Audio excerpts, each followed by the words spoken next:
You're listening to TGI Sports Talk with your host, Keith Angle, on Northeast Streaming Sports. Good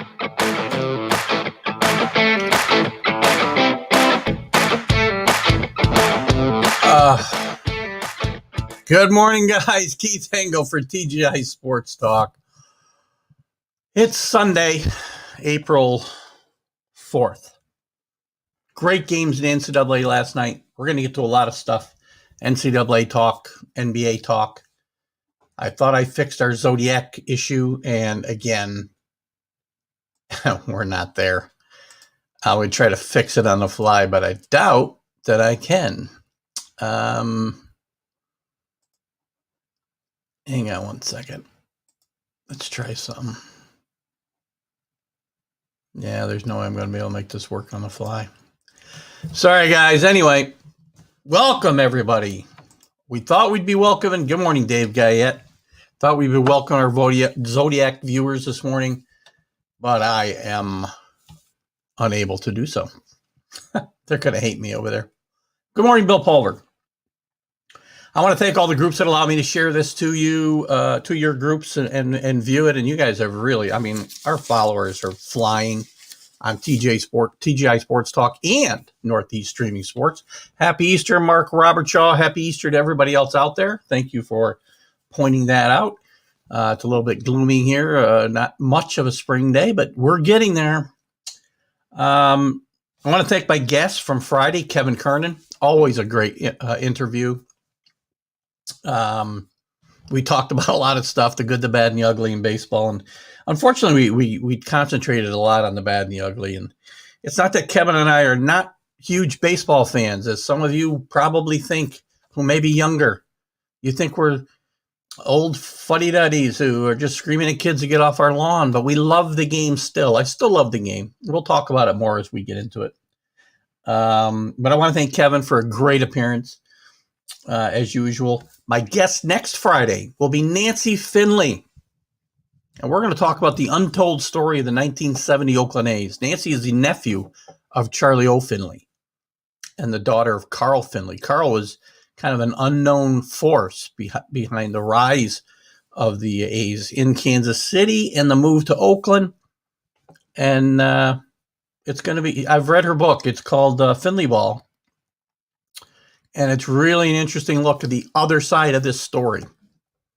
Story we don't normally see. Good morning, Ken Gifford, and happy Easter to you.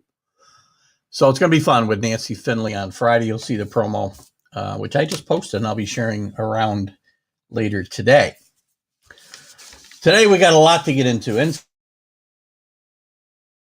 NCAA, as we start the season, not going to dive too deep into it because we are going to do our deep dive preview show next Sunday with my esteemed analyst, Drew Ehrlich.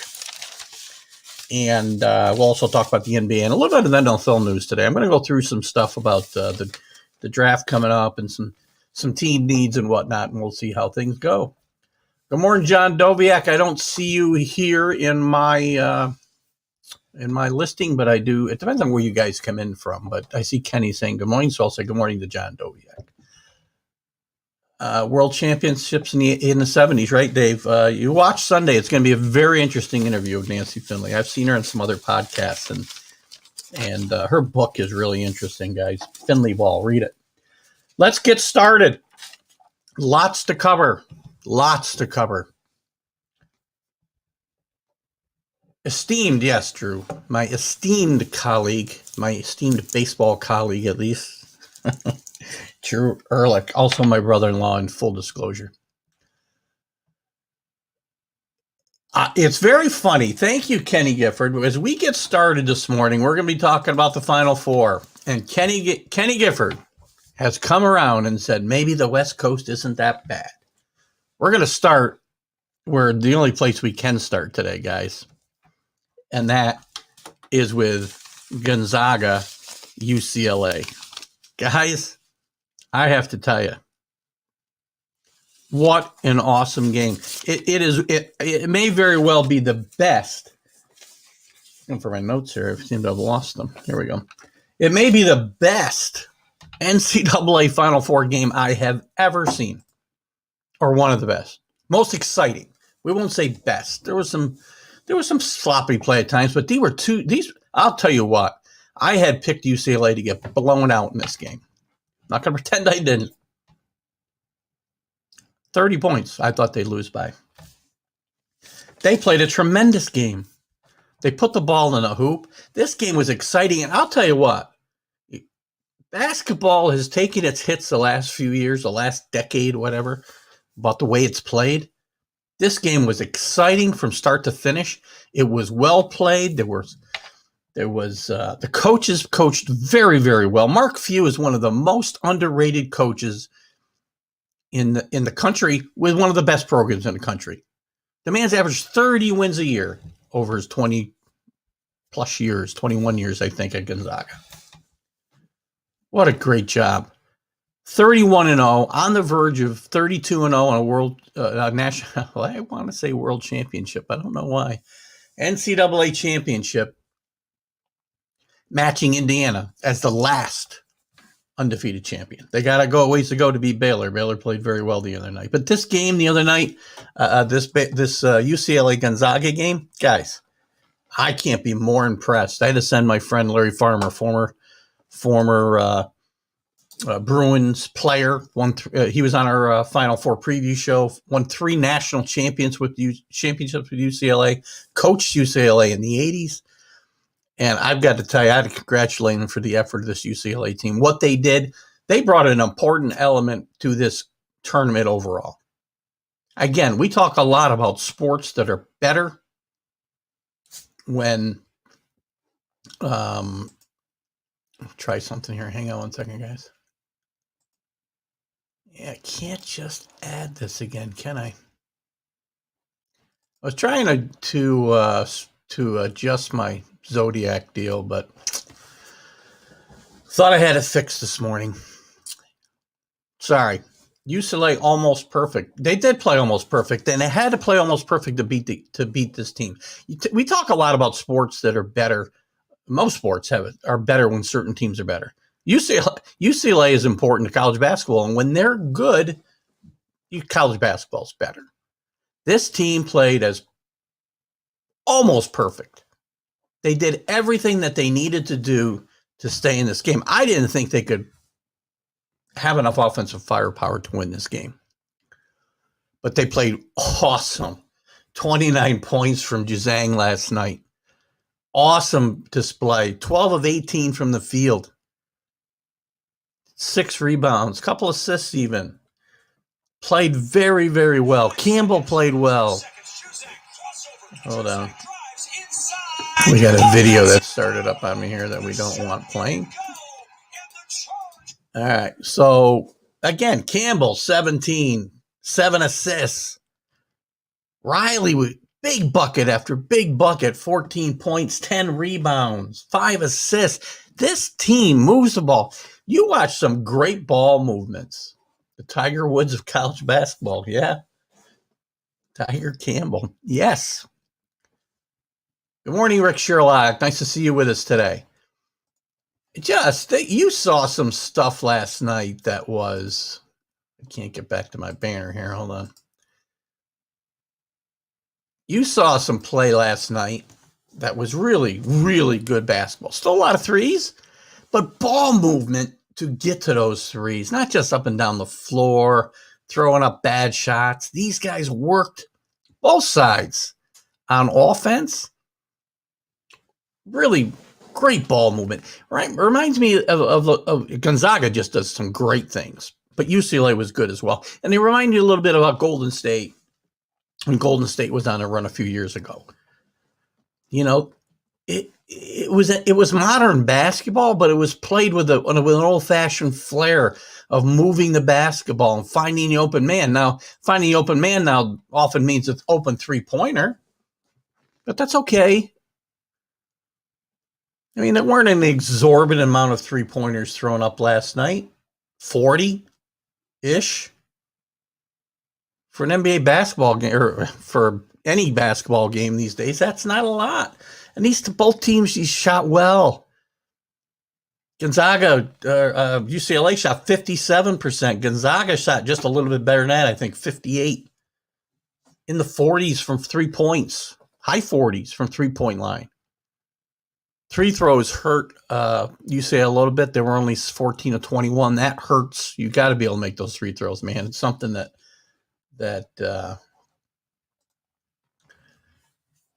I don't know about suspicious. I mean, suspicious, I don't think is the right word. The refs did play. I think they called a great game last night. I think they let them play where they should have, and they made calls where they had to.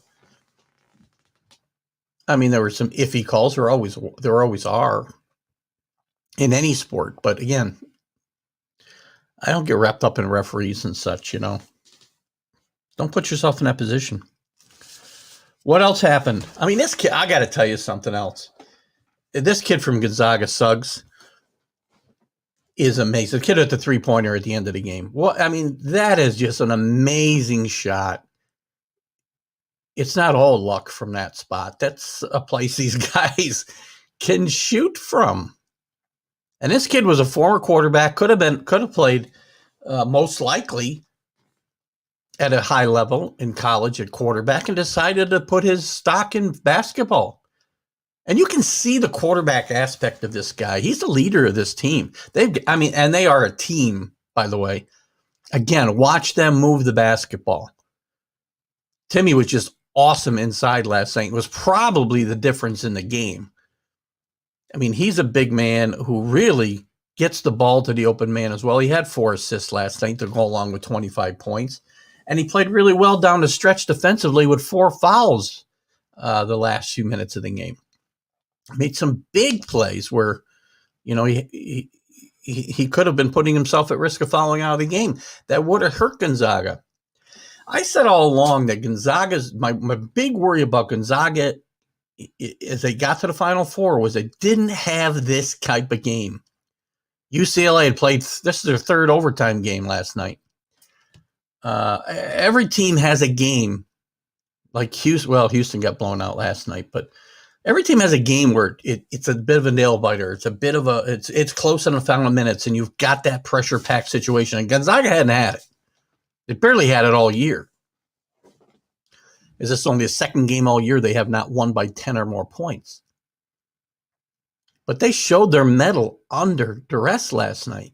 This game was back and forth, guys. I mean, all kudos to UCLA. I'm talking a lot about Gonzaga, but UCLA, tremendous game. I believe I jotted it down here. I think there was 19 lead changes and 15 ties. Back and forth. Nobody pulled away. Look, and I give UCLA all credit. With around 11 minutes left in the game, Gonzaga got up by 7, and it looked like they were ready to go and put an end to this game. Yeah, I'll jump to Baylor in a second, Billy.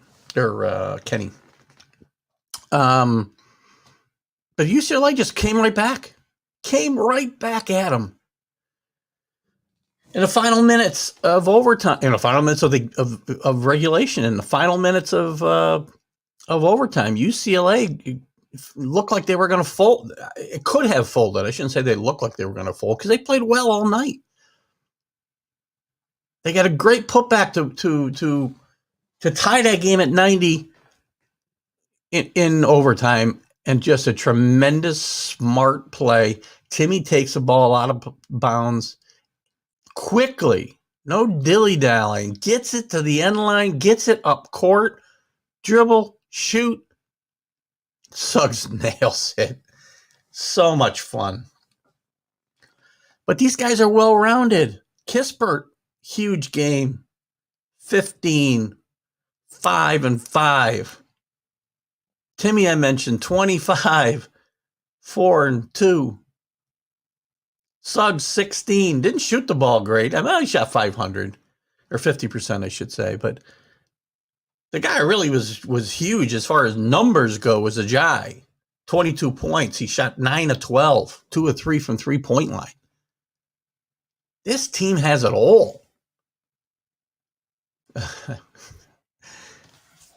You're not in trouble, Billy. This team has it all. Not a deep bench. Their bench only played 19 minutes, 2 guys. They went 7 deep last night. So the starters are expected to play a lot of minutes. Everybody played over 40 minutes except Timmy. He had 38 minutes.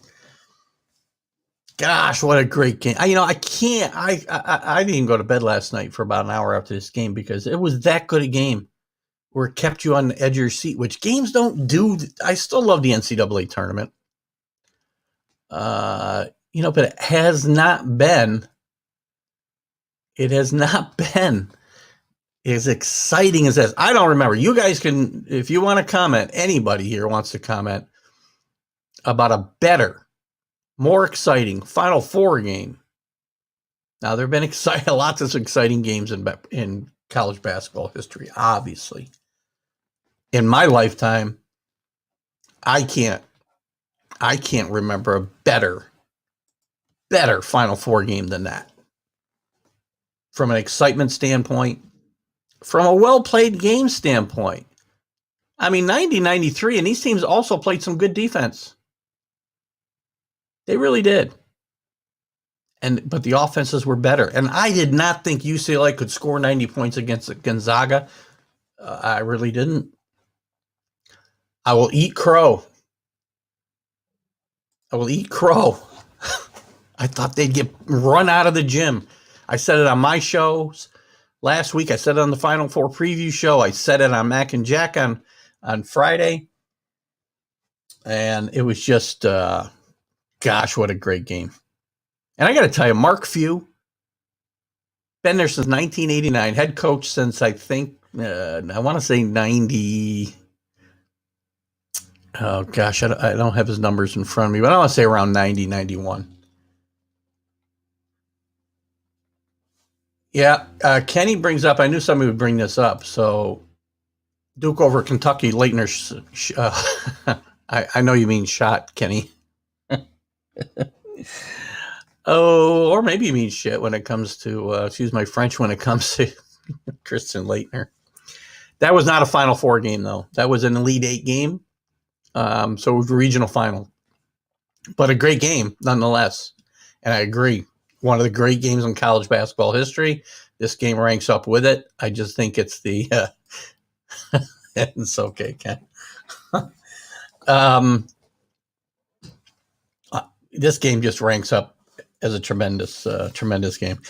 Mark Few, again, does not get his due. Do they play in the best conference in the world? No. But they also go outside of their conference and play lots of games. Just think about this, guys. They played, oh gosh, let me find it here. Hold on. They were scheduled to play lots of games. They were scheduled to play Baylor in the regular season. And it didn't happen because of COVID. But it isn't like this team does not play good teams. By the way, BYU is very good in their own conference. But this team played and beat Kansas, Auburn, who at the time was ranked very highly. West Virginia finished 11th in the country. Kansas was 6th, by the way. They were scheduled to play Baylor and couldn't play them. They beat Iowa. They beat Virginia. These are all NCAA teams, NCAA tournament, teams. And then COVID hit and they basically were playing within their own conference. But again, BYU. So this is a team that goes out and plays great teams. I want to welcome Dan Harris from the UK. Dan has a great show called Let's Talk Sports, guys. Jump on it when you get a chance. Go to YouTube. He also will share the links to YouTube on his Facebook page. I often share it. We co-host the show now on Friday afternoons. Well, we don't do it live, but I think Dan posts it by Friday afternoon. Called Let's Talk New York Sports, where we talk about everything New York sports. I'm not a huge New York football fan, but I certainly follow that action. In fact, when we get to football, I'll talk about another show I'm doing as well, and I don't want to have any confusion. But welcome, Dan. Glad to have you here live this morning from the UK. Guys, we got people following us from the UK. I've got really good broadcasters like Dan, Dan, by the way, knows his sports here in the U.S. better than most of us know it that live here. Great job. Kenny Gifford brought up another example, Fab 5 pass to North Carolina. Great final game. Chris Webber calls timeout with no timeouts, obviously. Exciting basketball game, agreed. I mean, there's some other examples. Georgetown, North Carolina in '82, great game. Another faux pas ends that game, unfortunately. But I'm ranking this game right up with any of them. Right up there with any of them. This is an instant classic. Let me get back to... that's right. Billy's daughter and son-in-law live in London, Dan, just to put you... I'm not sure where Dan is actually located in the UK. He can post if he's still with us here this morning. But Billy does have a daughter and a son-in-law in London. So we've got viewership all over the globe, guys. Back to Mark Few. This guy's probably here for life. He's going to be up for some jobs. And one big one came open. We'll be talking about the coaching carousel in a couple of minutes. But gosh, what a great game, huh? I mean, they play so well. I mean, Suggs is a kid. I'm going to tell you something else about Suggs. A couple of things about Suggs. I fall in love with this kid through this season and through this tournament. And he's a good kid. As I said, he's a former quarterback and could have played at a high level, most likely in Division I at quarterback, decided to play basketball. But he's not a punk. He's not a thug. He's not, I'm looking for the right word I want to use. This kid gets it, man. Plays the game the right way. He's exciting to watch. And I love watching this Gonzaga team play, and it's in no uncertain terms. This whole thing is due to Mark Few. Took over a program on the rise from Dan Monson, but this is due to Mark Few, and Mark Few will never go anywhere. I'd be shocked. Kenny Gifford just talks about the fact that Bill Self signed a lifetime contract. You may see the same thing coming from Mark Few soon. And you might see the North Carolinas of the world making a phone call. He's not leaving. I don't think he's ever leaving Gonzaga. 58 years old, been there since 89. No reason to leave. This team is set up to win for a long time. Long time. Dan is in Essex, which is 30 minutes from London. Reach out to Dan.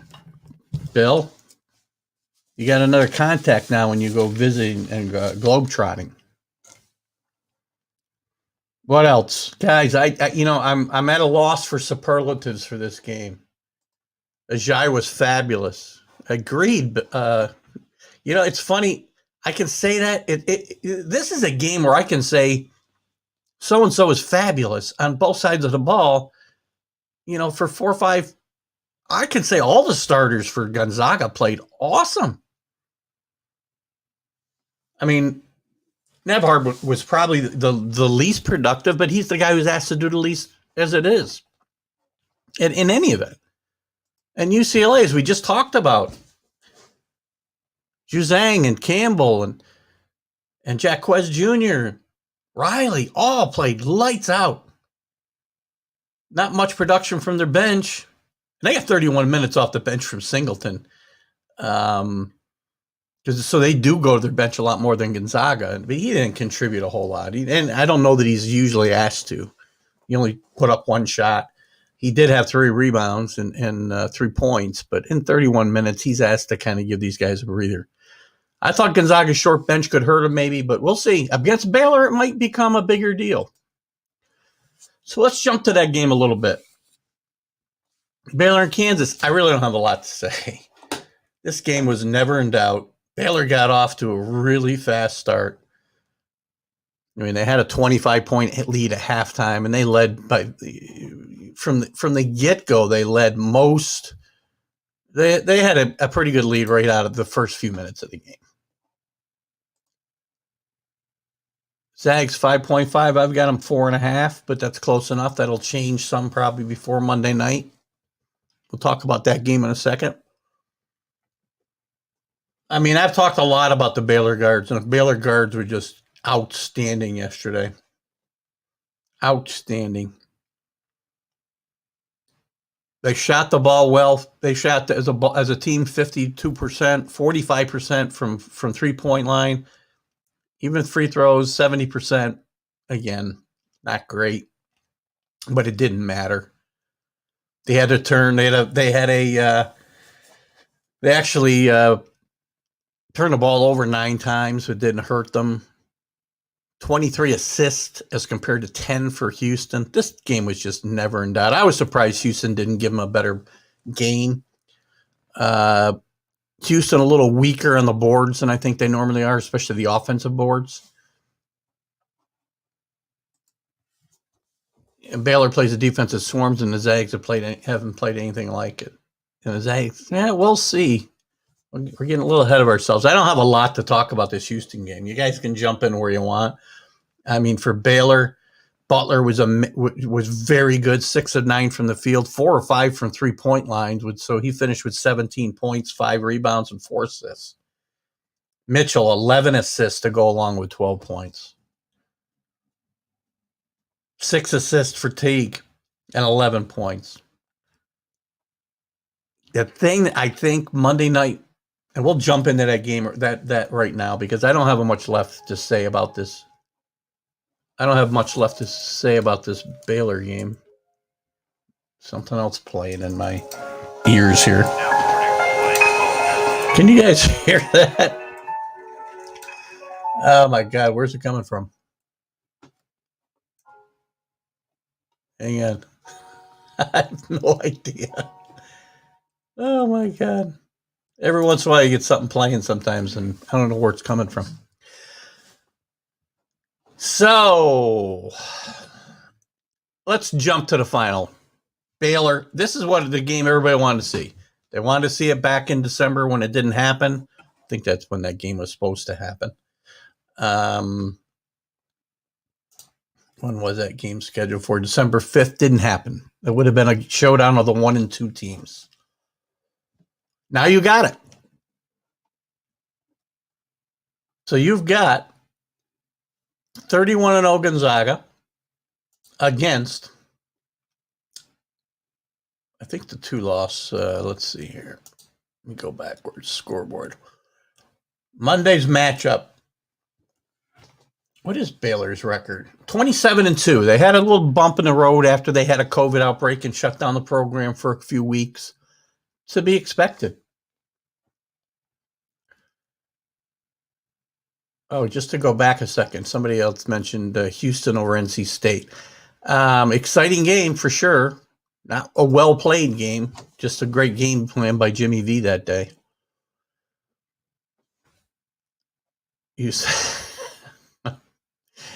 Oh, God. Baylor and Gonzaga had it picked a month ago. Well, good pick, Bill. Not exactly going out on a limb there. I had picked Gonzaga against Arkansas, to be honest with you.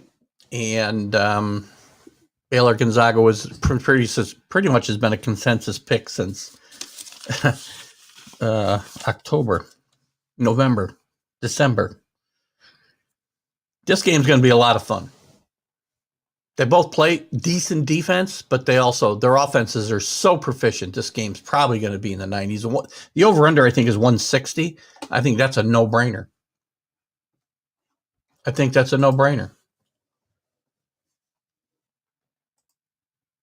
Well, there's no way to know if the Zags have Baylor's number because they have never played. Baylor's a really good team. Scott Drew's a really good coach. This is his 18th season in Baylor. He's built this program from scratch. He took over a program that was in disarray with scandals galore, a murder mystery. I mean, literally a murder mystery. What about that final tee shot? That was a game I'll remember forever. It was great. It was a great finish to that game, Frankie's we've been talking about here for a while. It's probably the best, and again, I've said it before, I think it's the best Final Four game I've watched from an excitement standpoint. Some other people brought up some great points, some other great examples of great games, and I will not dispute any of them. They're probably all on par with each other. As far as the game again Monday night, I think it's a great matchup. I mean, I don't think you can get a better matchup than this out of this season. It's the game everybody's wanted to see, as I said, since December. I think they match up great. I think the Baylor guards will help negate the great Gonzaga backcourt that we've been talking about here quite a bit tonight or today. I think the difference might be Timmy. Timmy is tremendous up front, and I don't know that Baylor's got anybody that can stop him in his game. I do think Gonzaga will win the game. I think it'll be a close game. I think that it'll be in the last night's game was 183. It went to overtime. This game could very easily be in the 180s in regulation. Both these teams are very proficient offensively. Great offensive-minded coaches who don't ignore the defensive end, even though there's a lot of points being scored. What's Frankie got here? I hope it's not a blow-up game. I want to watch a game like last night for the championship. Unfortunately, and that's a great point, Frankie. Unfortunately, we often get let down in the finals because there's some good games in the semis, or often the best games are some of the regional finals. But I think we're set up for a really good game. Baylor's not going to have a letdown. Gonzaga's too good, too well coached to have a letdown at this point. 31-0. There's so much motivation for this team to become the first team in 45 years to go undefeated and match exactly Indiana's of 1976's 32-0 finish.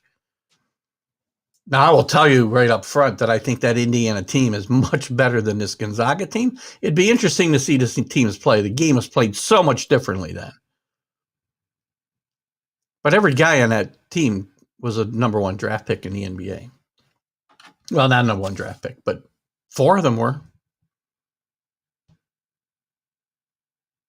The year before, they played a game against Marquette in a regional final. Every member of the starting teams went to the NBA. I think it's the first time it had ever happened in the NCAA. It's probably happened since, once you get some of these blue bloods playing each other. But this game is going to be a lot of fun. I had predicted that Gonzaga and Baylor would be a close game until the final minutes, and Gonzaga would pull away and win by 10, and they would have just one game all year that they did not win by 10 or more points. It was against West Virginia, by the way. I don't think that's going to happen now. I think it's going to be another game like last night. If Baylor watched closely, they found a way. Billy's got his computer out. He's doing some Googling this morning. These two teams faced each other in 2019 tournament round of 32. Gonzaga was the number one seed. Baylor was the number one seed. Gonzaga won that game 83-71. Good call, Billy. By the way, Gonzaga's not going to win 81-73 this time. And I don't think Baylor has their number, by the way, but I think they will get a great idea of how to attack this Gonzaga team from UCLA's efforts last night. And I think it'll be closer than what I thought, but I think Gonzaga will complete the undefeated season and go on to the national championship and really solidify Mark Few's standing among NCAA coaches. Underrated, guys. He's not going anywhere. I wouldn't be surprised. Kenny talked about Bill Self getting a lifetime contract recently.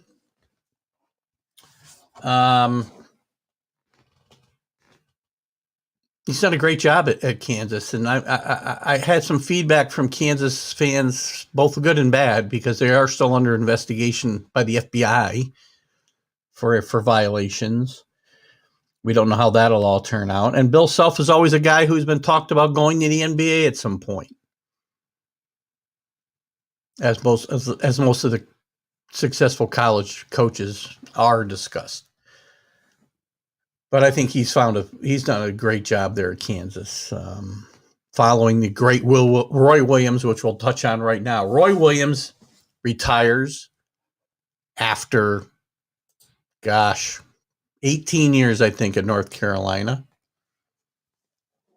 That was before being at Kansas and prior to Bill Self for, quite a few years as well.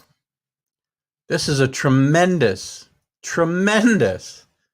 coach. 485 wins at North Carolina, 418 at Kansas. Had a better winning percentage at Kansas than he did at North Carolina. His overall record, 903 wins, 774 winning percentage. 3 national championships, all since coming back to North Carolina. Had quite a few runner-ups. Quite a few visits to the Final Four. Every award a coach can win, Roy Williams won, and he did it the right way, I think. I mean, there's a little scandal still lingering around campus, but I don't think Roy Williams was knee-deep in that. I think Roy Williams, and he said it himself, he retired now, he's a young 70, but he just feels he wasn't getting through to his players anymore, that they weren't listening to what he had to sell. And things that he needed to remind teams about late in games, he sometimes wouldn't do because he didn't need to do it. It's a good point from Kenny here. Overachiever, Kansas. He didn't have nearly the talent pool. It's a great point, Kenny. He had great players. Rex Walters, to name one, is one of my favorite guests that I've had on my show. Played on a team that lost to North Carolina in the Final Four, in the semis. But he didn't have the talent pool to work with that he had at North Carolina, and he consistently was in the NCAA tournament and consistently getting deep into the tournament at Kansas. You say underachiever? I disagree. I read your comment wrong. But you said an overachiever. He was.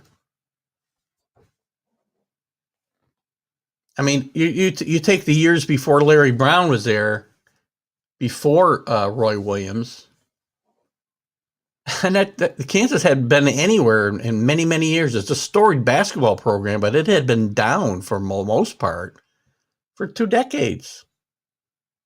Larry Brown brought them back, but he also won a national championship with a very flawed team. It was Larry Brown's a great coach, but so's Roy Williams. I'm not going to focus on anything really negative with Roy Williams. This is a time to celebrate Roy Williams. Oh, gosh. Carlos. Tibbs is not going to go to North Carolina. Carlos is a known Coach Thibodeau hater, coach of the Knicks. Thinks he belongs in college or at least anywhere besides New York. I think he's done a great job. We'll jump on that when maybe we get to the NBA. I think so. Just talking about this move again. Roy Williams felt he stepped aside even though he knows he could still coach. Happy Easter, Carlos. Good to have you with us, by the way. Kenny can't straighten the hell out. Kenny is entitled to his opinions, Bill. As is Carlos. As are you. Roy Williams couldn't get through to his players anymore and decided he needed to step aside. He thought about it last year, but would not do it coming off a 14-19 season. So, North Carolina has a history of keeping it in the family. And I think they may do it again. The candidates there, to keep it in the family, are a bit smaller than they usually have. They haven't gone outside the family since Dean Smith got the job in the mid-'60s, by the way, early 60s. But Hubert Davis has been on that bench for many, many years as Coach Williams' top assistant. And I think he's a front runner for that job. Kenny's not putting them down. Always felt they folded in the tournament. Well, again, possibly his first go-around as a head coach. Learned a lot, but he took a lot of teams to Final Fours where other coaches with better talent were not. So, did they win them all? No. Carlos is still on Tibbs. I think Hubert Davis is the front runner there. The other guys in the family, Antoine Jameson, he's a NBA player personnel guy for the Wizards. Played in the league for a long time. The NBA is going towards NBA type guys. Jerry Stackhouse is another guy with a lot of NBA experience and a couple years at Vanderbilt. It has not gone all that well. So I think it's Davis and, the coach of UC Greensboro, his name's escaping me now. Miller, I believe, is his last name. Maybe Wes Miller. That might be the name. Hope I'm not screwing that up. But those are probably the two front runners for the job. I think it's possible that they go outside the ranks and test the waters. They'll probably make a phone call to a few guys, maybe a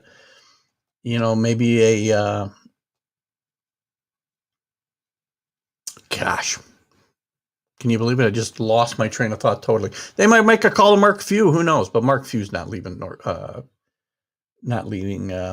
Gonzaga, not even for a storied program like North Carolina. He's got a chance to build his own storied program at Gonzaga and really have a tremendous legacy. He's still a young guy, 58 years old.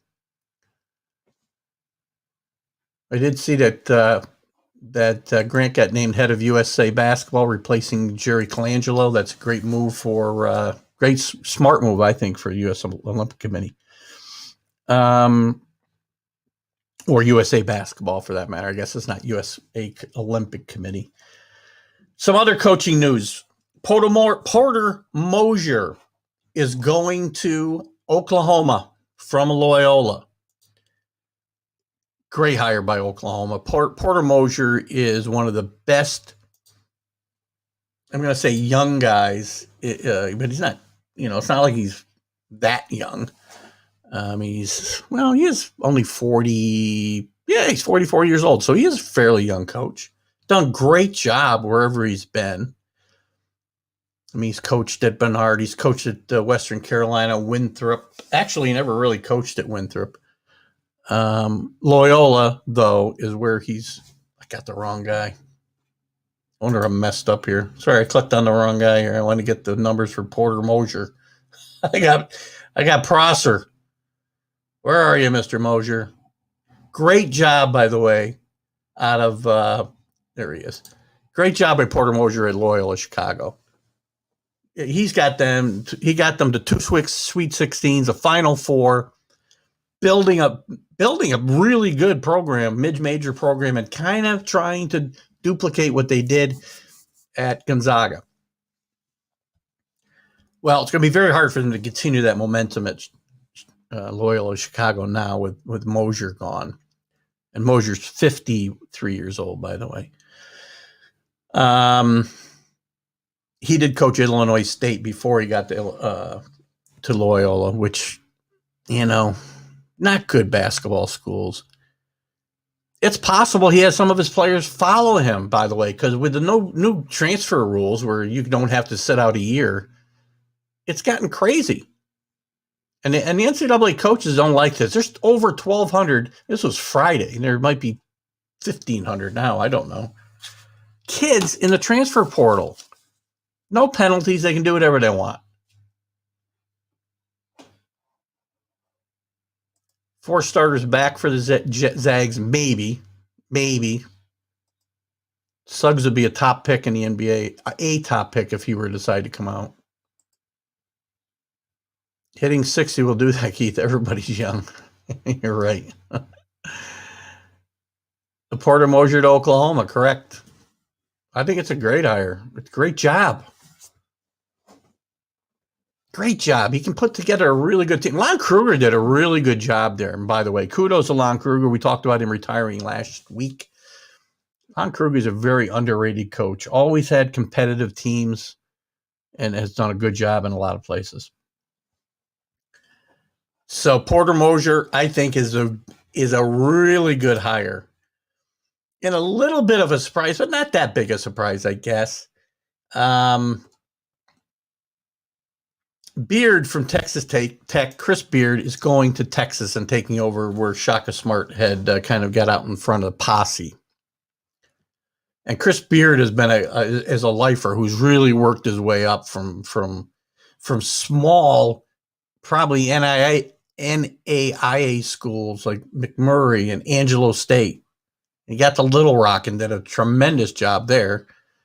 Texas Tech, he's turned around in a hurry.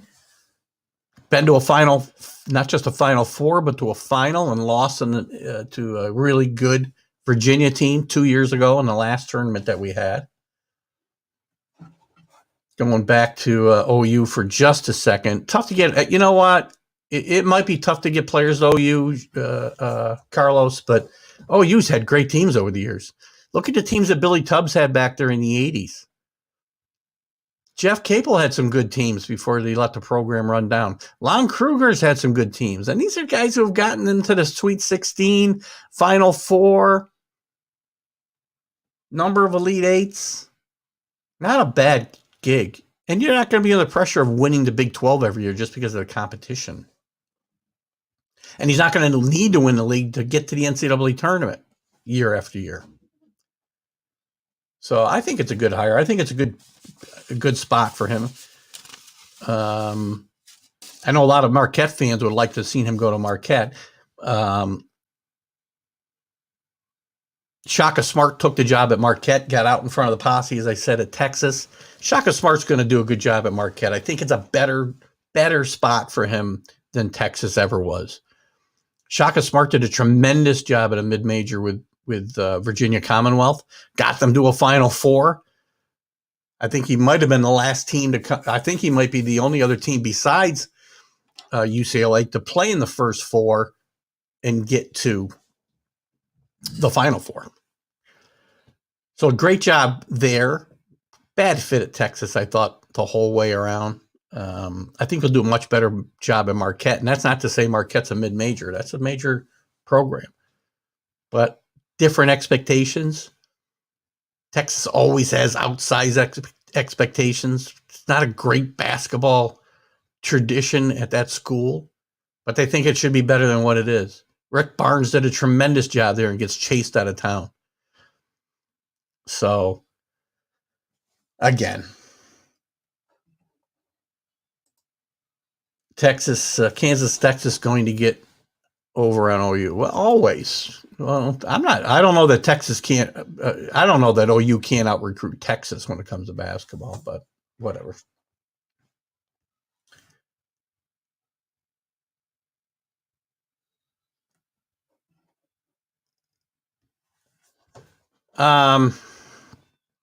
What other coaching news do we have? Indiana. Interesting hire here. Porter Moser was a highly regarded for that job. But Indiana decided to kind of go the Michigan route with a much older guy and get an alumni in there in Mike Woodson. Michigan did a great, Juwan Howard did a great job at Michigan this year, and people derided that hire, and he didn't have any experience, and he's done a great job rebuilding that Michigan team in just 2 years. Mike Woodson's coached on the NBA level extensively with Atlanta, the Knicks. Had a very good career at Indiana, a really great career at Indiana. Was a really good NBA basketball player. Has no history coaching on the college level, and at 63 years old, I don't know. Because this isn't a school that's ready to turn it around. Now, maybe with the transfer portal the way it is, maybe he can. Maybe any school can turn, or any coach can turn around any program really quickly these days because of the way the transfer portal is.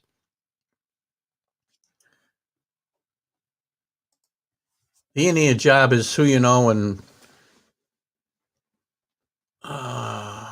who you know never had a winning record. Coach Woodson had several winning records. If you're talking about, if that's what you're talking about, Kenny, he had a couple good teams in Atlanta. He's actually the last Knicks coach to win a playoff series. He won over 50 games with the Knicks before Phil Jackson came into town and fired him and blew everything up. But he had some good Knicks teams. He definitely had winning records with the Knicks until Phil Jackson got there and actually won a playoff series, as I say, which is no small task as a Knicks coach these last few years. Had some good teams in Atlanta that didn't go deep into the playoffs, but won a series here or there. So it's not like he has no success or any track record. Just has no track record in college. If he hires the right recruiting team of coaches and to do the recruiting, and with the way the transfer portal is today, he might turn that program around in a while. But Indiana is not the job that it was, gosh, it's been so long now. How long's Coach Knight been gone? 20 years. Almost 20 years. 97. Oh, more than 20 years. 20 plus years. Yes, they had a decent run under Mike Davis one year to the national championship, but that was that. So we'll see what he can do, Mike Woodson at his alma mater. Good coach, good man, good defensive coach, by the way. Did a great job with the Knicks. Even this year, he was kind of an assistant coach and kind of in charge of the defense. Bill Pulver wants to know the over-under for Coach K now. 6 months. I don't know. He just got one of the top recruits in the country yesterday, so I don't think Coach K is going anywhere just yet. So that's going to wrap up our basketball chat today, I think, guys. Got anything else you want to chat about? Bring it up. If not, we will move on to we're going to move on to Major League Baseball.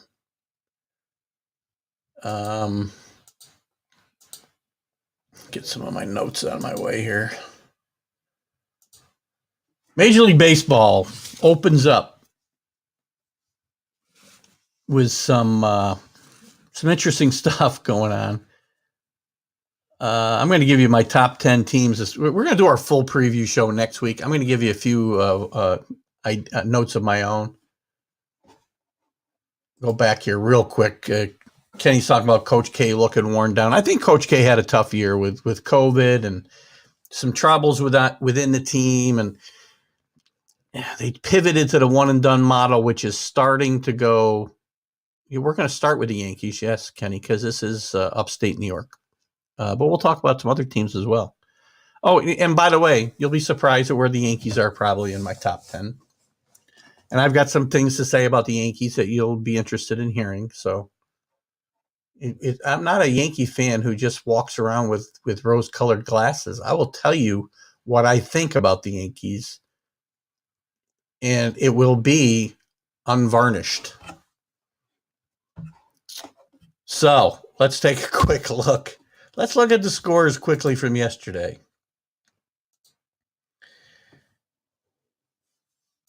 Let's look at the standings. 2 days in, Mets haven't played a game. Baltimore is surprisingly 2-0. Does anything matter after 2 games? No. That's going to be my point. Perfect point. Baltimore Orioles are 2-0. The Tigers are 2-0. Two of the worst teams in the American League. Astros are 3-0. Might mean something. Made the playoffs last year with a losing record. Phillies are 2-0.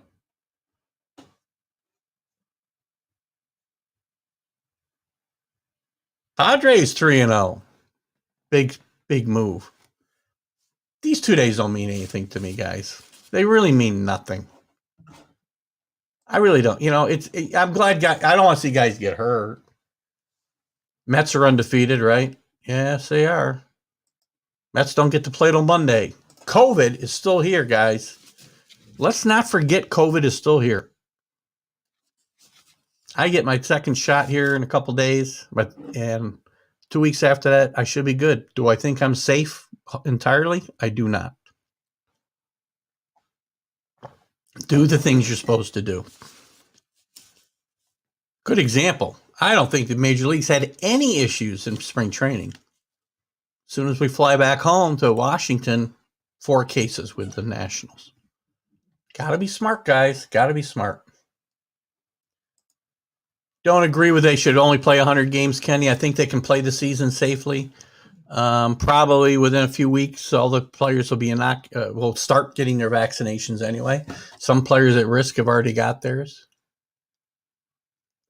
I am going to bring up the Mercedes. Actually, it's a great point. I do have that on my first guy in history, I believe. Drew, you can correct me if I'm wrong. Ever to go 8 for 8 to start his career. And so that's a really kind of cool story. There's some other good notes. Brian Hayes got off to a good start with the Pirates, got hurt. Hopefully he's not hurt too badly. I think he's day-to-day. I haven't seen new news on him. Can't read my writing on that one. Matt Harvey gets a win for the Orioles. All you Met fans out there, you got Matt Harvey.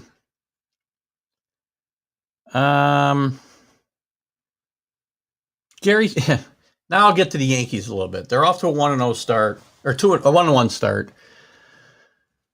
And things are just blown out of proportion already. Gary Sanchez has 2 home runs in 2 games, and he's throwing out a runner at second base. And all the people that I said, Gary Sanchez should not be the catcher of this team. Gary Sanchez is a bad receiver. He's got a good arm, but he's a bad receiver. Gary Sanchez is going to hit 220. He's going to hit a big home run every couple, he'll have a couple big home runs every few weeks, once a month. 2 games in, all the message boards, all you Sanchez haters, have you seen what's going on in New York? I mean, come on. We play 2 games. Can we play a week?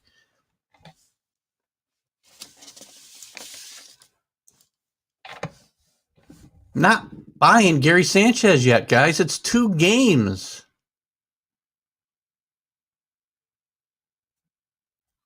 Torres makes a big error at shortstop. I've said all along, Torres isn't a shortstop and shouldn't be playing shortstop.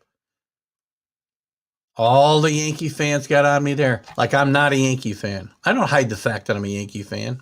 A lot of problems with this team.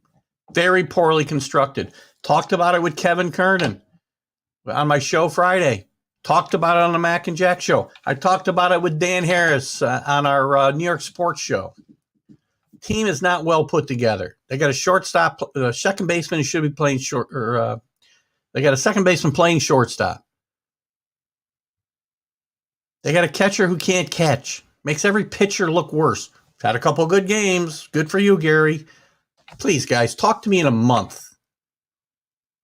And then keep telling me how good Gary Sanchez is. And throw his WAR numbers at me for the last 5 years. Don't care. Gary Sanchez and WAR numbers.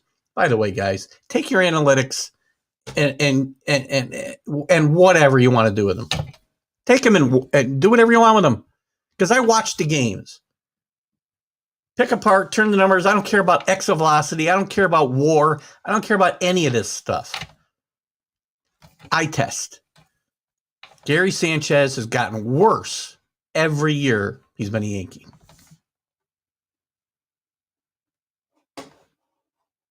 I'll touch on something. There aren't going to be any politics, but we are going to mention the All-Star game real quickly. But in a sense that we shouldn't be talking about it. Let me get done with the Yankees. Jay Bruce had a hit yesterday and a big hit, but still, Jay Bruce it looked awful in the same spot opening day. Jay Bruce is another guy who's going to be up and down. This team is not well put together.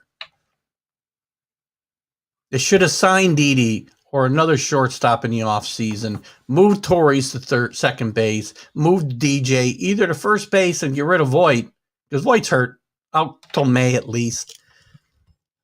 Always seems to be hurt. Had a great year last year. Yes, he's been good when he's been a Yankee, but this guy's not going to hold up long term, and he's not a good defensive player. And even if you keep Voit, you could have played DJ around the field. Now, the big problem is you can't play some of these guys and rest them at DH because you're stuck with Stanton, who I've heard all spring, by the way.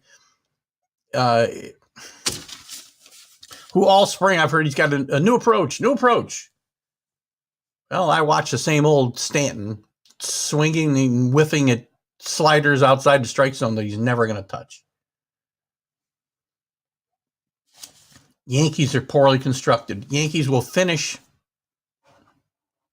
in the playoffs, either win the division or finish second, make the playoffs. But unless they make some drastic changes, we're headed for the same finish we've had recently. Drew talking about Mercedes, eighth rate player in modern baseball to begin the season that way. That's what I thought. Great story. I think there's a couple other guys, Drew. Let me look quickly here. I saw something else. A couple players with 8 hits already, including him. Marte from Arizona, Seager, all with 8 hits so far, but they're not 8 for 8. And they aren't starting their career that way.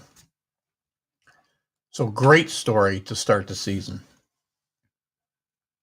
I'm going to touch on, here's the teams that I think, and Drew and I are going to have a big show next week.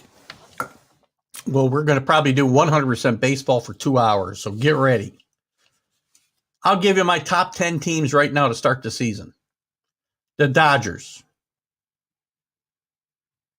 The Padres are second. The Braves are third. The Braves are the best team in the National League East. They've got pitching. They play some defense. They got a deep lineup. And I think they got less flaws than anybody else in that division.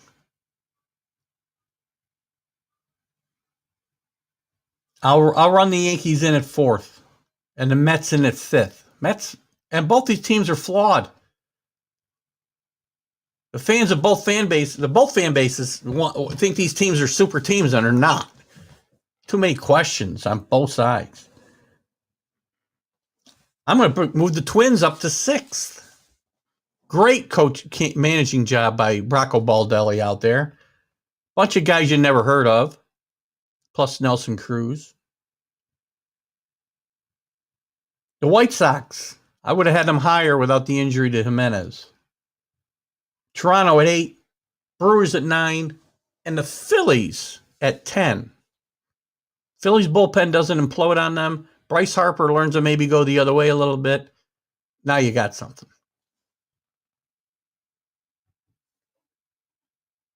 Keith's not upset. Keith gets himself upset. You don't need to worry about that, Billy. No, that's what's fun. I'm here to vent, Kenny. Where else am I going to do it? I do it outside. People think I'm crazy if I'm not talking to somebody. So you guys get to see me vent.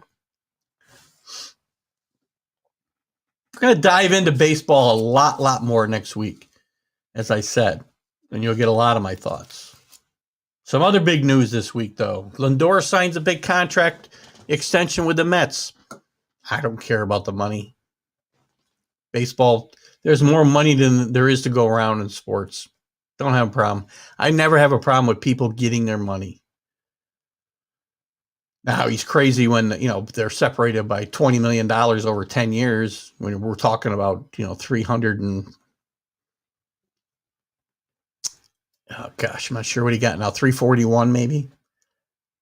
Maybe I don't think he got to the 370 mark he wanted. I think they met in the middle, which is great. 10 years. He's young.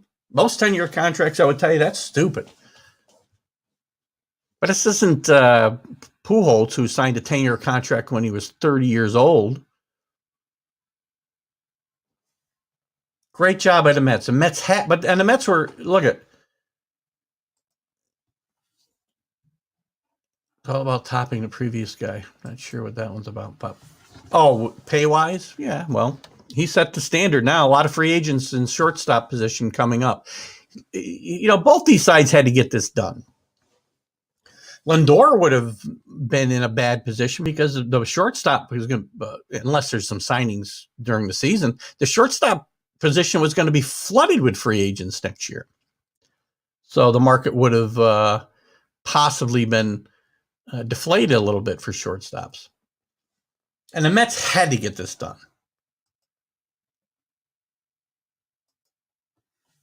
Mets, well, Lindor plays. I'm not sure where you get that 4 days.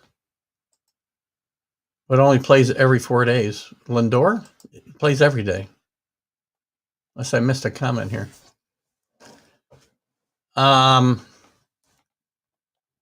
Mets had to get this done. With the guys they gave up, oh my gosh. They could not come away here and let Lindor walk away. Because they not only gave up their starting shortstop, but they gave up their starting shortstop of the future. And they really don't have anything else to show for it. Carrasco is throwing the ball again. He's a great story. He would come back from leukemia. And he's a good pitcher when he's right.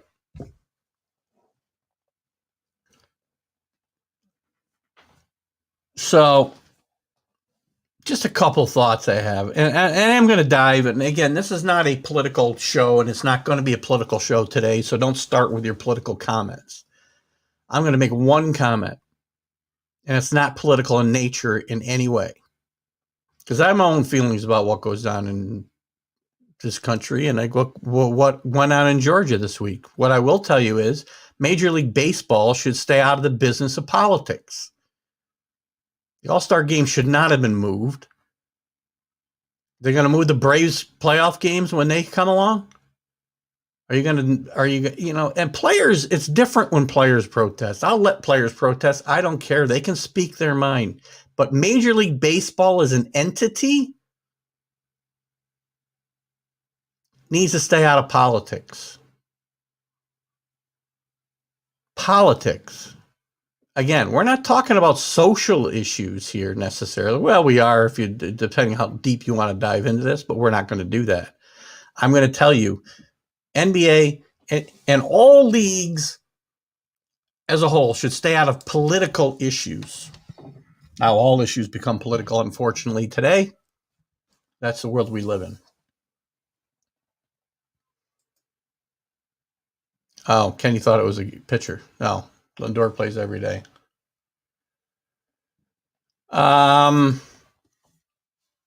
So anyway, that's my take. Again, you guys can bring up a couple things. I'll go to a couple other things. Go back to Drew. Drew was referring to bets, I think, when he was talking about got to top the last guy. I agree. Who cares? So again, my opinion is always going to be, if somebody's willing to pay you, God bless you. Then you're worth it. Read that Houston was booed. What did I hear today?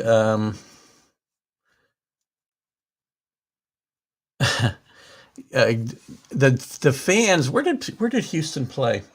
Gosh, hold on. Back it up, see if I can get my story straight here. So Houston played the A's, right? And the A's were blaring a Carrie Underwood song, Before He Cheats. I think before all three of these games, I thought it was very apropos. Houston is going to get booed everywhere they play this year. Remember, they had and they didn't play very well either. I thought they were going to be able to play better than they played during the COVID season because there were no fans in the stadium. Cardboard cutouts don't normally make a lot of booing noises. This year, the Astros are going to have to face especially in LA. Well, if they play LA, I'm not sure if they do. If they play the Yankees, if they play Cleveland and other teams that they faced in these postseasons where they were getting an advantage by, and again, sign stealing's been going on forever. And as a rule, I don't have a problem with the practice of if you can steal team signs, the other team ought to do a little better job of changing up their signs. But some of the stuff Houston was doing was crazy. And you got to expect this type of thing as far as retaliation goes when you get caught. So they're going to get booed roundly in these stadiums, and whether there's 10% capacity or full capacity like they'll have in Texas. And there's going to be some retaliation. You saw what happened with the Dodgers and Joe Kelly last year. Thank God they don't play in the same division anymore. Joe Kelly would spend the entire season suspended.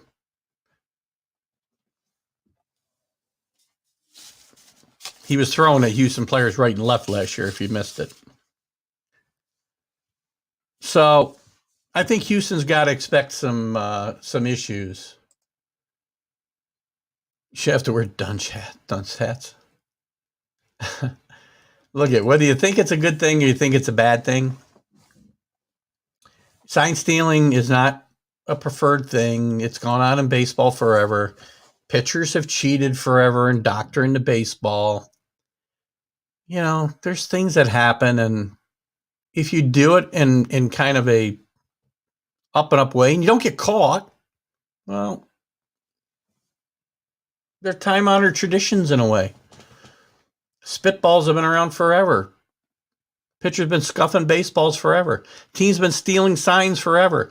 Ralph Branca went to his grave believing the Giants stole signs when Bobby Thompson hit the home run to beat the Dodgers in a one-game playoff in 1954 or 51, I think. But it's gone on forever. Just don't, again, you can't have some of the things they were doing was really beyond the norm. But again, if you know it's happening, the Yankees claim they knew it was happening.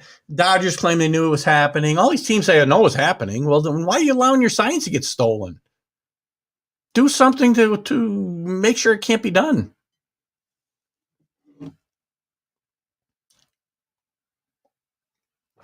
I guess it sounds like I'm on both sides of this issue, but yeah, it is what it is.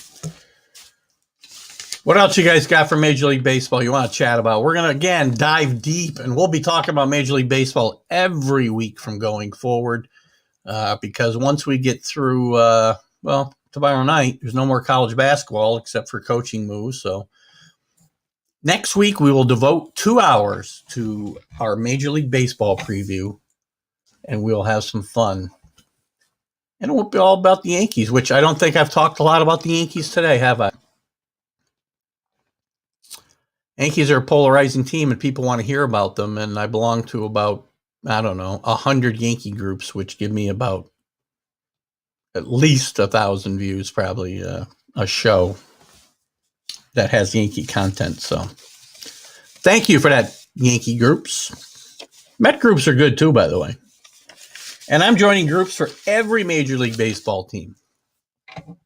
So hopefully we'll be getting more and more fans from other teams. And Kenny, I think you were the one who mentioned that. Guys, I'll talk about any team you want to talk about. Bring a topic. Right? I said before. Bring a topic. Bring a team to the play. You want me to bring it up? Especially next week, guys. You got somebody who wants to dive into, send me a note during the week, or send me, or just make mention of it in the room next week, and we'll spend a little more time on that team. We can move on the fly. All right. I'm done with baseball for today. Drew, get ready. You're carrying this show next week. Kidding. Get my baseball notes out of the way. Let's go to the NFL. What's going on in the NFL these days? Oh, gosh. Big news. 17 games now in the NFL. So the NFL is really worried about injuries, right? Putting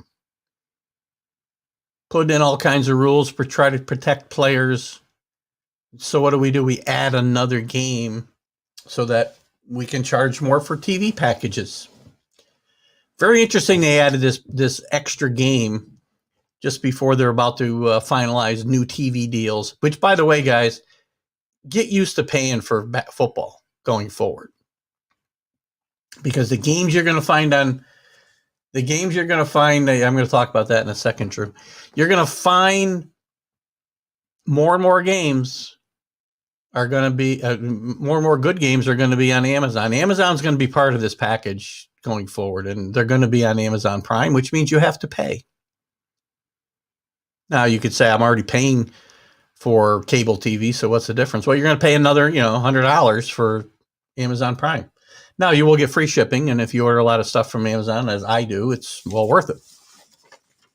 Also watch a lot of television through Amazon. They have a lot of great original programming. So for me, I don't care. For a lot of people, it's going to matter. Because most of the games you could watch, or many of the games, you could watch over free TV. You didn't even have to pay if you have a good digital antenna. I have a digital antenna here in my office, and I have several throughout the house.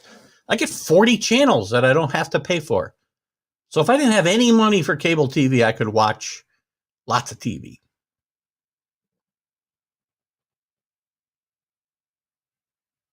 And that's not going to happen anymore. There's going to be games on, but probably the marquee games you're going to have to watch on a pay channel. It's inevitable. Now the game itself, again, you're adding a game which the players union must have agreed to, because they don't get paid for preseason games. They get paid for regular season games. So I'm a little surprised the players union has signed off on this, and we'll have a labor conversation probably coming up soon. I'm not really crazy about the Week 18 games and what they're going to do with them. I like the end of the season to be division based, right? And see teams with playoff aspirations, division important division games at the end of the season. Patriots usually end up with not that they've been important in the past, but they will be going forward. They usually end the season with the Bills, the Jets, and the Dolphins, some combination of that, or at least two out of those three. That won't happen anymore. I think they get the Giants, next year. And how they'll do that going forward.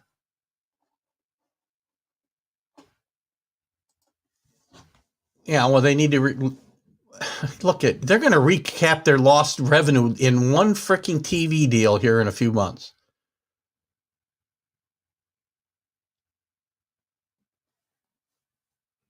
There's plenty of money being made already in the NFL. And again, I'm a free enterprise guy. Believe me, capitalism is where it's at.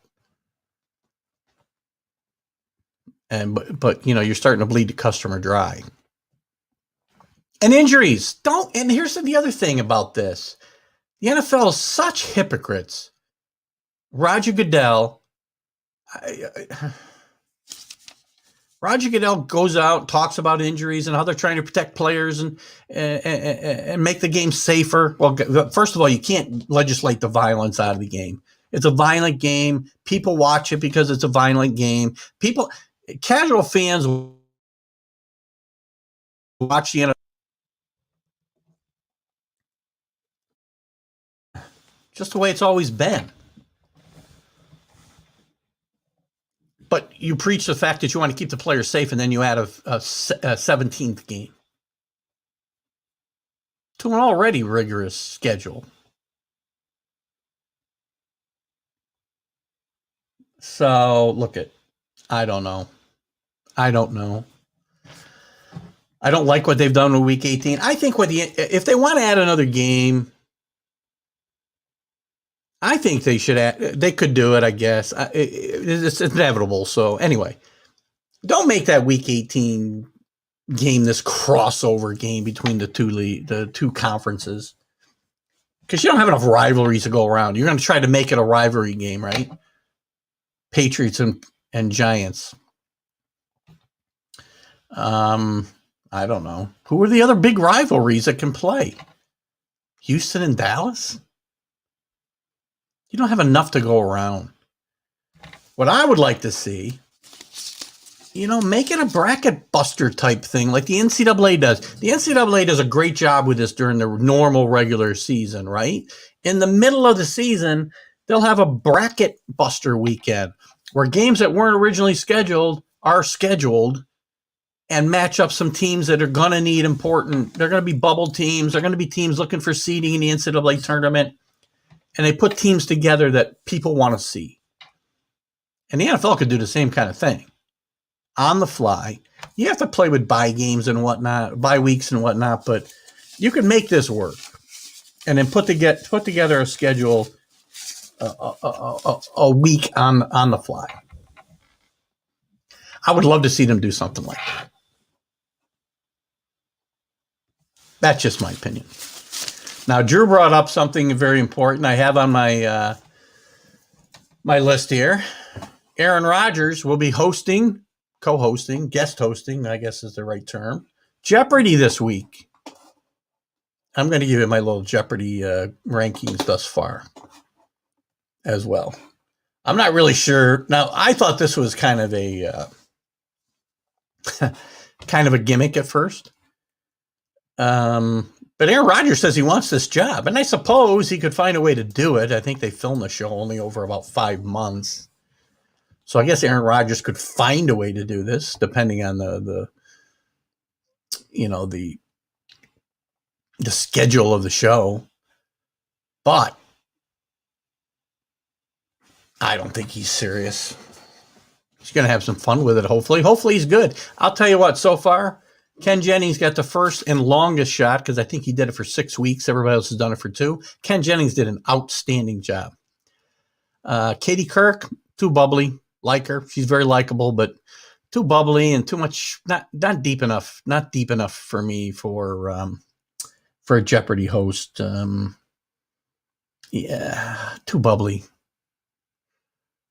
And Dr. Oz, wait a minute. Before Katie was this guy, and I don't even remember his name. He's an executive producer with the show. He's hosted game shows before. And believe it or not, this guy is the guy people like the most. I hate him because he's like a game show host.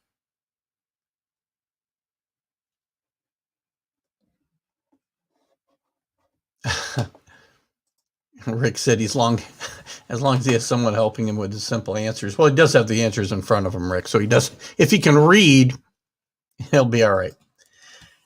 And then this week we had to suffer through Dr. Oz this last 2 weeks, who was just, I thought, awful. Not likable. Seemed to be yelling at contestants. People get a daily double and you go, here's your answer. I just didn't like him. I'm probably too hard. I want Alex back, and Alex is dead, and Alex is not coming back. I like Ken Jennings so far, but we've got Aaron Rodgers this weekend, and we've got some other guys. We've got what's his name from CNN? Can't remember his name now. He's probably not one of my favorite anchors. I'm sure some of you guys know who I'm talking about. Bill Whitaker from 60 Minutes, which I'm interested in seeing that. And I don't remember the other names right now. But Aaron Rodgers will be the host for the next 2 weeks. Now, that's not the only news about Aaron Rodgers, because Aaron Rodgers is also uneasy about his future in Green Bay.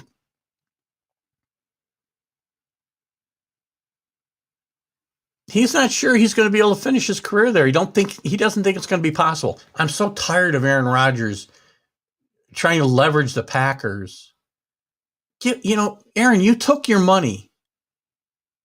Stop playing GM. How about renegotiating your contract like Tom Brady did for a dozen years and did again this year, by the way? And somebody else also did the same thing this year. I can't remember. It might have been Patrick Mahomes. How do you think the Chiefs went out and signed up two of the top offensive linemen in free agency? I'll tell you how. Their quarterback gave back money. Now, will they recoup it somewhere? Probably. So, no, it's just my Aaron Rodgers rip here.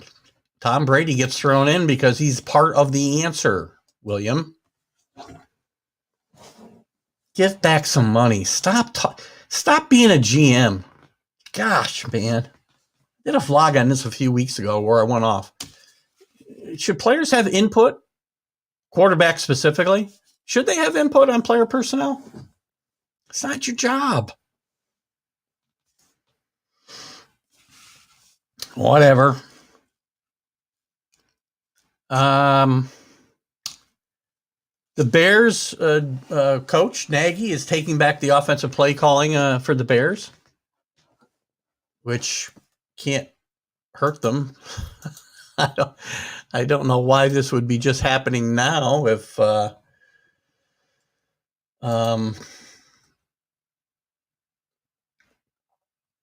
was such a big deal. Why is he just doing it now? He got there as an offensive guy. I don't know why these guys give up play calling duties when they get the jobs. That's what they got hired to do. So you hire somebody to do the thing that got you your job the best. That's why some guys, and we've talked about it, are just good coordinators and not good head coaches. Sean Payton is a better head coach than he was an offensive coordinator. And he lost his job calling plays with the Giants and then with Dallas. But he still ended up getting a head coaching job, and he still calls the plays because it's what he's good at. I think he got scapegoated in both those situations in my mind. Andy Reid. Who's calling the plays in Kansas City? Andy Reid.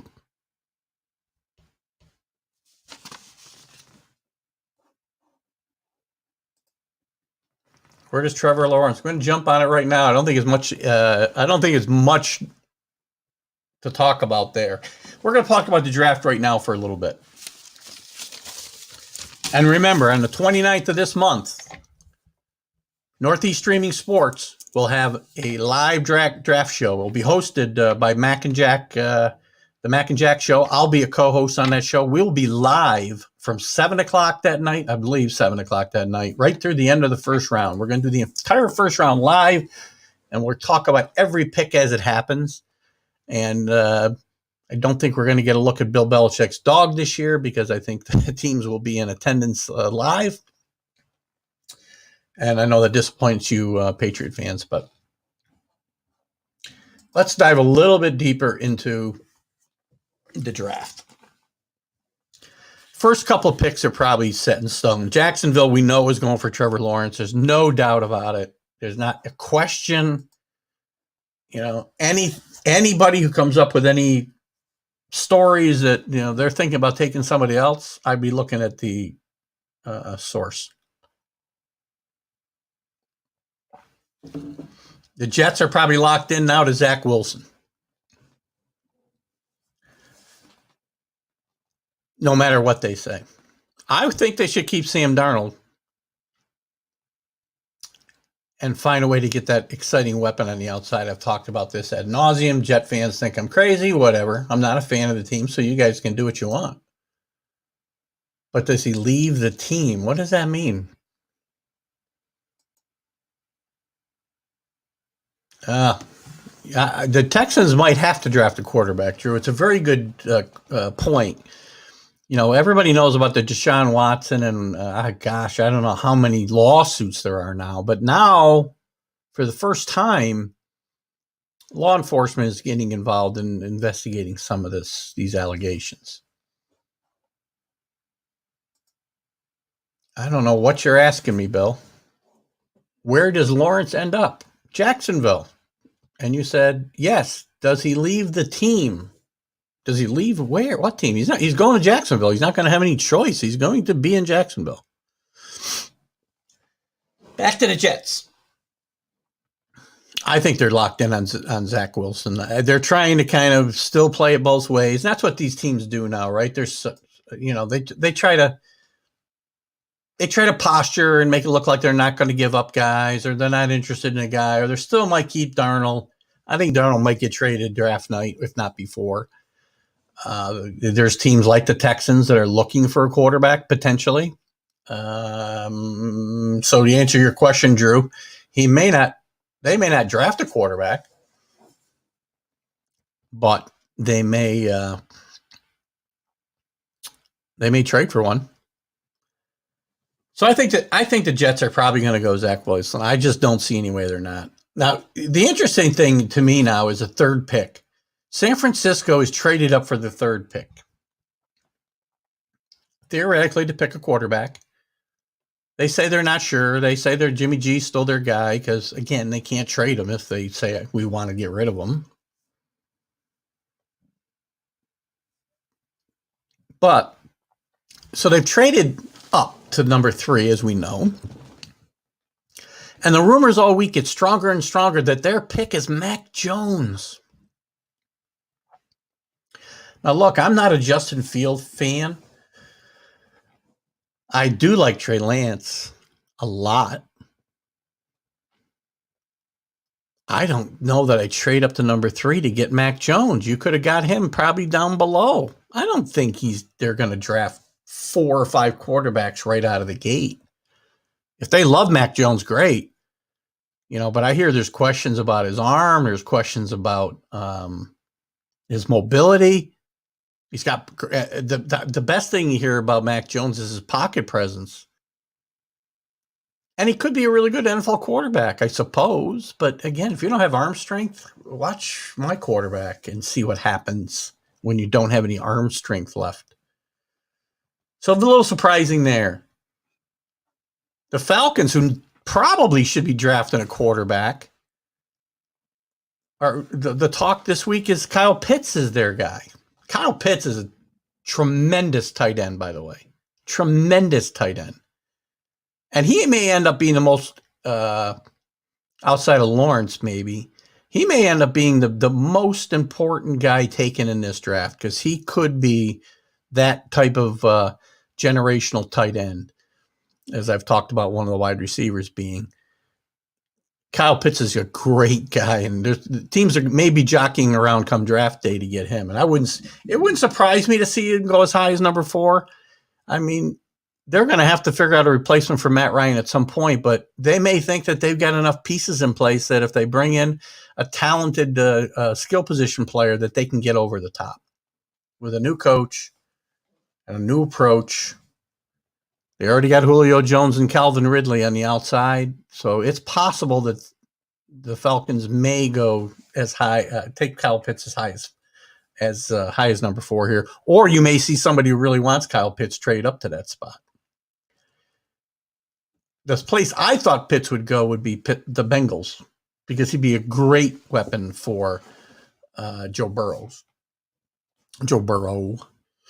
And again, the mock drafts, I've tried to kind of take a consensus, and they are what they are, right? You're going to have trades. They're going to blow all this up. But this one has them taking Jamar Chase. I don't know if that's where they're going to go. They may, if Kyle Pitts is there, I see them taking Kyle Pitts. And if he's not, they could very well pivot and go with the offensive lineman, probably Sewell out of Oregon, or maybe Slater out of Northwestern. Billy, see you later, bud. Have a great weekend. Have a great Easter. See you in a bit. Dolphins. Now, I've seen Devonta Smith go as high as here, all the way down to 15. If he got to 15, I'd love to see Bill Belichick draft him. I love Devonta Smith. I've talked about him now for months, long before he won the Heisman Trophy. This kid is a generational player. People talk about the fact, he's running free in secondaries in college, and that won't happen in the pros. And you know what? When Waddle was hurt and everybody knew where the ball was going, he still dominated games. Generational type player, wide receiver. Questions about his size. I think he's going to be a great player, and I wouldn't be surprised the Dolphins grab him at number 6, should he still be there. Panthers. This one's got there's a consensus that the Panthers will trade up to get into this next slot so they can get their quarterback, because at this point Trey Lance or Justin Fields would be available. I'm a big Trey Lance fan. I like him. I understand didn't play at a big school. A lot of guys have come and played from not such big schools and done pretty well. Think Terry Bradshaw. Happens. Trey Lance may be their pick. The Lions, I don't know what the Lions are doing. They traded for their quarterback in Goff, who they think is going to be their guy. They may go wide receiver here, but they've lost actually Galladay to the Giants, and Marvin Jones signed elsewhere.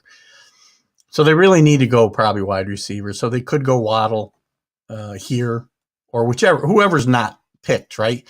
You got Chase, you got Smith, you got Waddle, and they're kind of interchangeable. So I think it's possible that they could take any one of those wide receivers that's left. Broncos, who need a quarterback desperately. Consensus is saying Patrick Surtain, cornerback out of Alabama, great talent, but they need and then you'll start a run of cornerbacks probably. Jason Horn would go to the Cowboys. And then the Patriots, again, I got a consensus that they're going to trade up to get a quarterback. I don't see it happening. Justin Fields? No. Mac Jones? No. Belichick's history is he trades back, not up. Don't see him making this trade at number 11. To get you and I like the kid. Actually, I want the Patriots to stick at 15. And the one projection that I see that I like is Micah Parsons out of Penn State. This, again, little consensus I put together has Micah Parsons going to the Eagles at number 12. Sewell from Oregon, the offensive tackle, probably the best one on the board. Maybe Slater can push him a little bit, going to the Chargers. And the Vikings getting one of those two guys. If they both slide, the Vikings, I think they need offensive line help. Rick, if you're still here, you can give your opinion.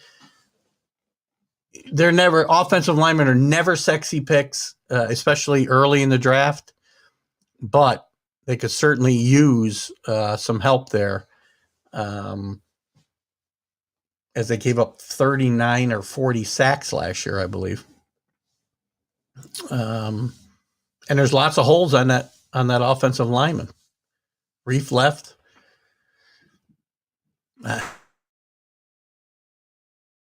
They retooled their secondary a bit, and I think they need to protect the quarterback and open up holes for Dalvin Cook. They got some potential there. Love to get your opinion if you're still there, Rick. The Giants. Well, this would be via trade, obviously, but they're looking at inside linebacker Koroma from Notre Dame. Notre Dame guys always go too early. And then the rest gets a little crazy. So I just wanted to go down the first few picks here. That if I didn't cover somebody's team, I mean, Najee Harris, the consensus shows him going to Pittsburgh in round at number 24. Travis Etienne from Clemson, a really good running back to the Jets at 23. Looking for some other really offensive tackle again, Tevin Jenkins to the Jaguars. Now, Jaguars get their franchise quarterback. Rick's you're right, unless Smith is still there. Yeah, I don't know. Yeah. He could still be there, Rick. You know, I find it hard to believe he's going to get past Miami, to be honest with you, but If Pitt slides to 6, then Miami might take the tight end, which means Smith could start falling.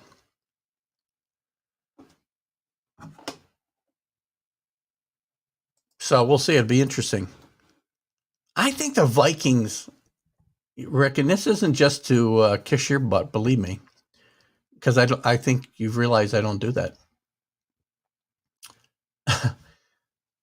I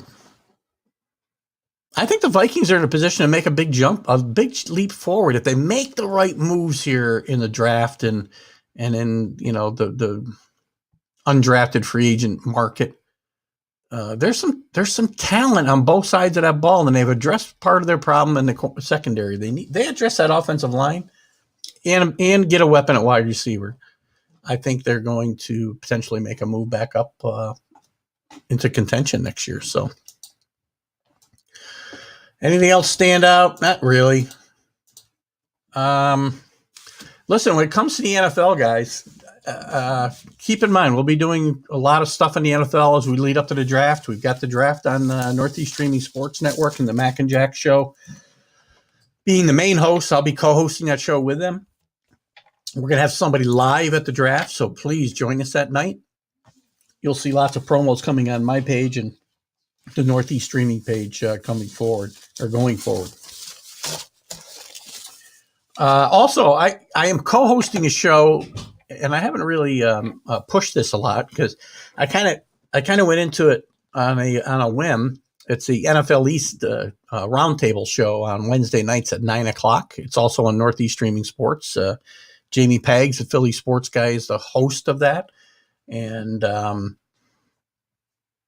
I joined that as a fill-in one day as kind of their Washington guest. So I may contribute to that show. I'm not a Washington Redskins fan, but I am a fan of football and a fan of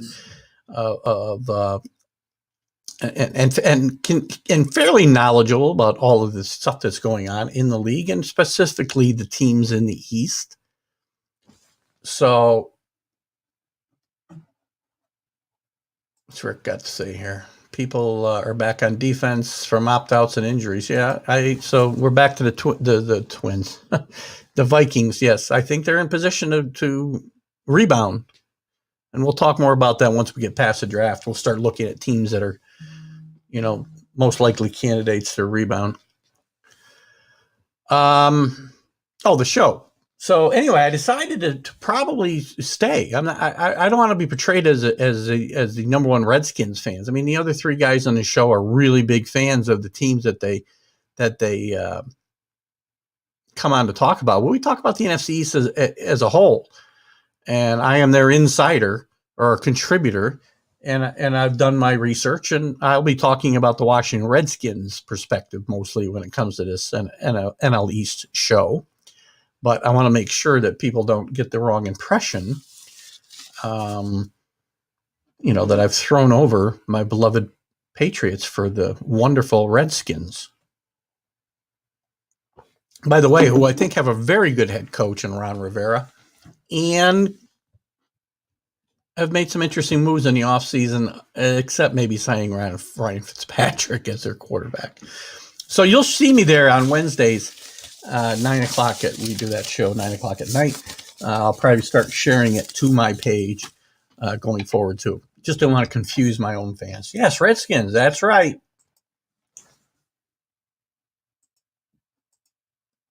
Oh, 3. I said it again.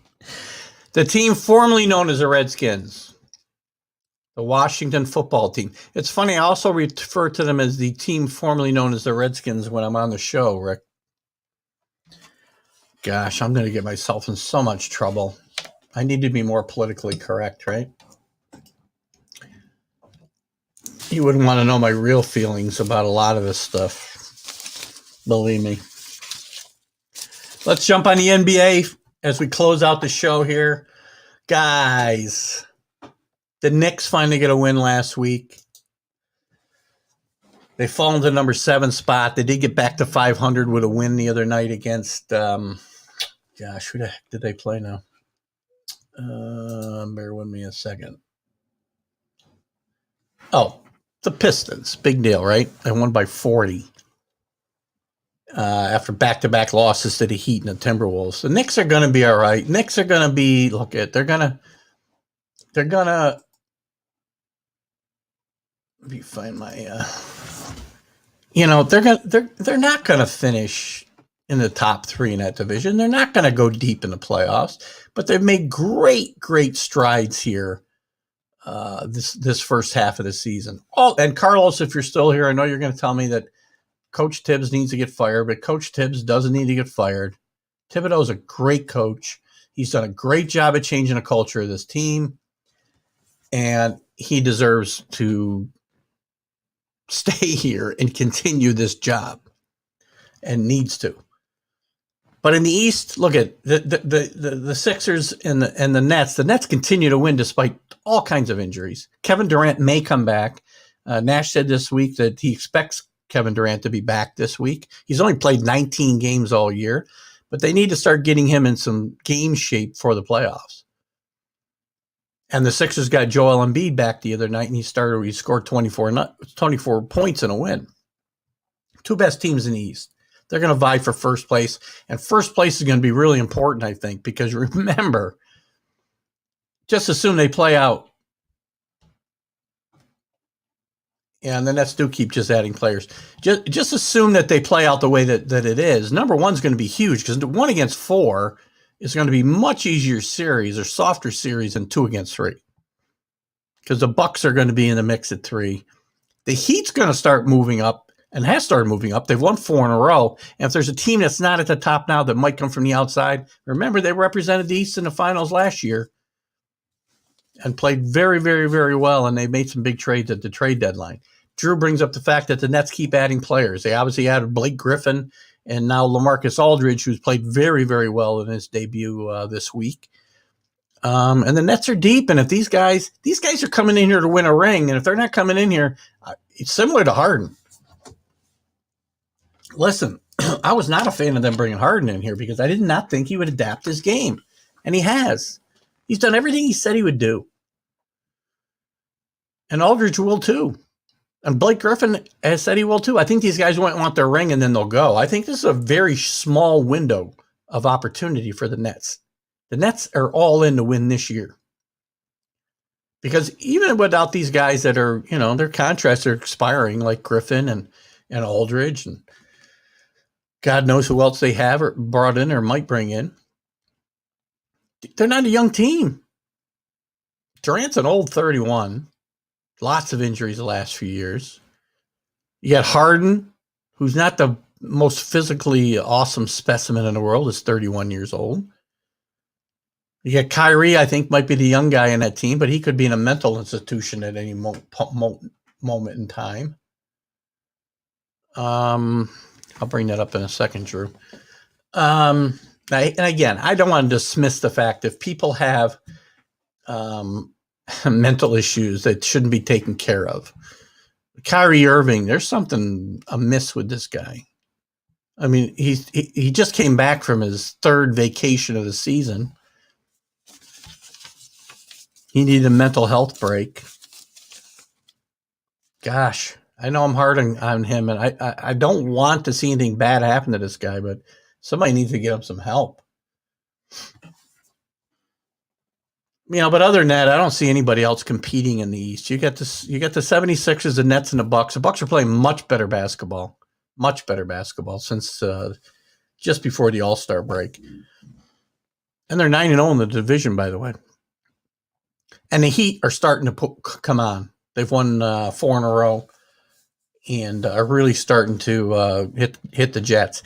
Now, these 4 through 8 positions are probably going to bounce around. And I should actually say 4 through 10, because remember, there's only 6 teams in each league that are assured of a playoff spot. The next 4 spots have a play-in game from now on. That's the playoff schedule from now on. 7, 8, 9, and 10, they get seeded and they play one game. The 2 teams that win get in. And you've got really, I'm going to assume the Heat are going to finish 4th and comfortably so at some point. So you'll have Charlotte, the Hawks, who are playing much, much better basketball, by the way, recently. the Celtics, the Knicks, the Pacers, probably the Bulls who made some big moves, and maybe Toronto, all vying to get in those top 10 positions. In the top 10 and be playing in that play-in game. So the East is better at the top than it's been in a long time, guys, but the West is still better. You got the Jazz at 38-11. 9 in a row again. This team's had like 3 really long winning streaks. The surprising Suns, 4 games behind them, 3.5 games behind them. The Clippers been pretty steady all year. The Lakers have been sliding. It's going to hurt the Lakers come playoff seeding time. This could be a problem if they don't get healthy soon. Get Davis back and LeBron back, they could be in trouble. They'll make the playoffs, but then you got the Nuggets and the Blazers. And to bring up Drew's point, he talked about Melo's change his game as well. What the heck is going on? Melo has changed his game, and it started last year. This isn't new this year. He really started to change the way he approached the game in Portland last year. He knows he can't come, he's not a starter anymore. He gets to play some important minutes, and he moves the basketball around. He's not the black hole that he was. And I'm a little surprised. I think some of these teams looked at him at the trade deadline, but I think they'll still worry that he come in and be the old Carmelo. But yeah, Drew's back on Kyrie. I think Kyrie needs a couple of mental health breaks a year or a month. Amazing. Out west. Very deep, guys. You get down to these eight spots. You got the Spurs at 24 and 23. And you got the Grizzlies at 23 and 23. The Pelicans, who are playing better basketball, have moved within 3 spots of that 8 spot. But again, remember, 7, 8, 9, 10 will play playing games. So you got some teams that still got a shot to get in there and sneak in, including the Pelicans, who Rex Walters is one of my favorite guys. He's a really good guest, and I'm rooting for the Pelicans. He's an assistant coach there, if you didn't know that. And he's doing well. The Golden State Warriors, who I talked about really kind of rebounding recently, have fallen on hard times. They lost the other night by 53 points. They were down by 50 like early in the third quarter. That's not easy to do, guys. I've watched a lot of basketball, a lot of professional basketball. It's not an easy thing to do. What else? That's about all I got. Let's see. Well, I got some key injuries, right? Hayward gets hurt again for the Hornets. He's out 4 weeks, hurt his foot this time. Rondo joined the Clippers. He'll make his debut. Rondo seems to have played for every team in the league the last 5 years. But he does offer some points off the bench. And that's really all I got to talk about the NBA this week. So we'll probably have to dive in the NBA a little deeper as we get closer and closer to the playoffs. That season goes on way too long, right? We'll do some hockey. Maybe after next week, we'll get a hockey update from Dave Beringer from the Last Word on Hockey. But next week is going to be baseball. Drew's going to get himself ready. He is my esteemed expert when it comes to the Mets and even maybe much of the National League. But Drew knows a little bit about all the teams. And he's going to be a very good contributor to this show. So we'll get him a dry run this week, get him adapted, make him comfortable, and he'll be side by side with me here. Well, not side by side. We won't be sitting next to each other, but you'll see him along with me as we do the show. Hopefully he won't back out on me. No stage fright, Drew. It's all fun. You'll have a blast up here. You get to get excited animated, things you can't do with your wife without her saying, "What have you lost your marbles?" Anyway, guys, that's next week's show. Friday, 8 a.m. Eastern Time, I'm going to have as my guest Nancy Finley.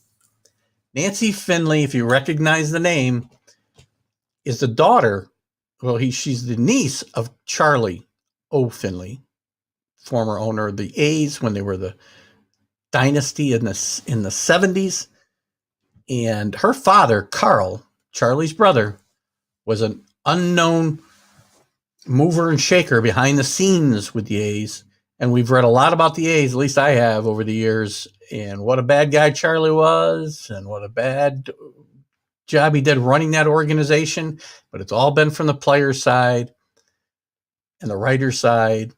And Nancy's written a book called The Finley Baseball, which I've just about finished. It's a great read.